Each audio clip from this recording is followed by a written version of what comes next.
Good afternoon, everybody. Honorable Ministers, State Secretary Olson, fellow members of the Diplomatic Corps, distinguished ladies and gentlemen. It's an honor to be here today for the launch of Liberia's national consultations in advance of the Stockholm+50 global meeting to be convened in June. 2022 is a year of important anniversaries for Liberia. 200 years since the arrival of the first Black Americans, 175 years since declaring independence, and 50 years since the first United Nations Conference on the Environment in Stockholm, which we've already heard about. But why is this an important anniversary for Liberia?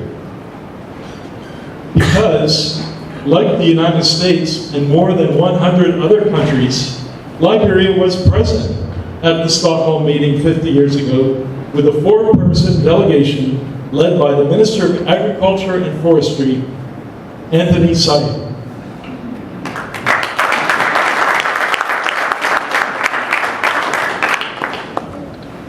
We know the risks of climate change for Liberia.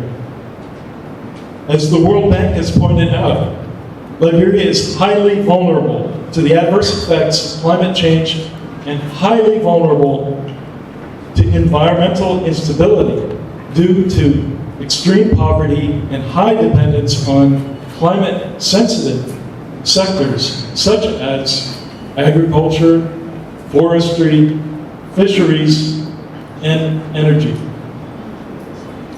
The heightened risks that Liberia faces include coastal erosion and flooding due to more extreme and unpredictable rainfall. Indeed, ordinary Liberians are already experiencing these impacts during this exceptional dry season in the McCarthy area, which has severely limited the country's hydropower generation, resulting in daily blackouts. We congratulate Liberia for its revision, for the ambition of its revised Nationally Determined Contribution, or NDC, to fight the adverse effects of climate change. Liberia's impressive list of commitments will challenge all of us because the price is not cheap, nearly 500 million United States dollars, and Liberia alone will not be able to meet that cost. The international community will have to meet its own ambitious commitments, and the United States has pledged to do the same. We commend Liberia for adding 3 new sectors to its revised nationally determined contributions: fisheries, the coastal zone, and industry. These are sectors of vital importance to Liberia's future, and devoted effort will be needed to adapt to and mitigate climate threats to these and other sectors. At COP26 in Glasgow, Liberia committed to meeting the universal goal of limiting the increase in global temperatures to 1.5 degrees centigrade by 2030. As our own government has acknowledged, that will require accelerated action by all of us. We are especially grateful that Liberia was an early signatory of the Global Methane Pledge, and we look forward to working with Liberia on that and other initiatives. At COP26, President Weah spoke of Liberia's ambition to be a leader in Africa on climate financing. As President Weah pointed out, Liberia is home to more than 43% of the Equatorial Guinea rainforests, which are, in his words, a major part of the global lungs, which make it possible for the industrial world to breathe.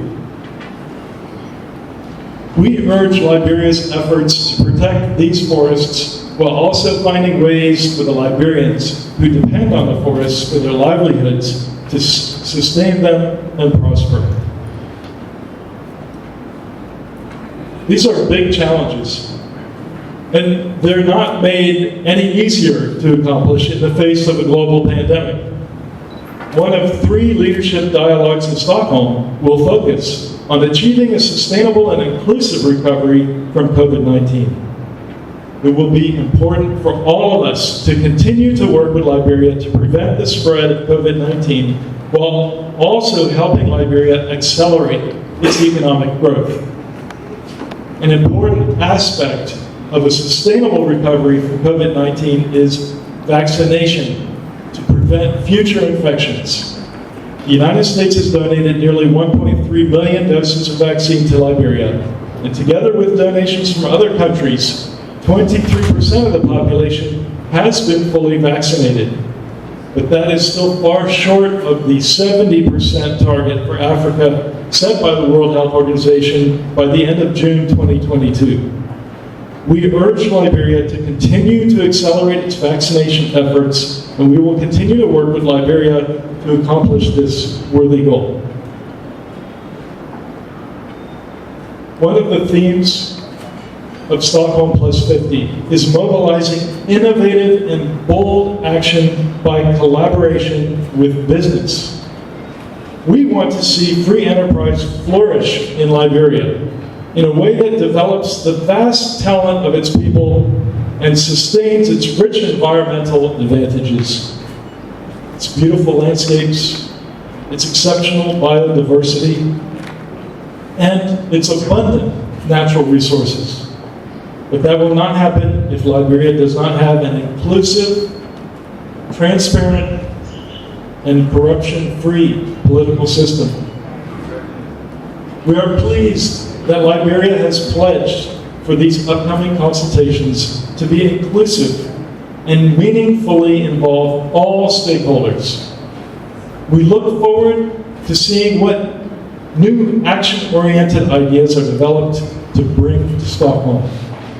Thank you for inviting me here today, and we look forward to continuing to work with all of you. Thank you very much.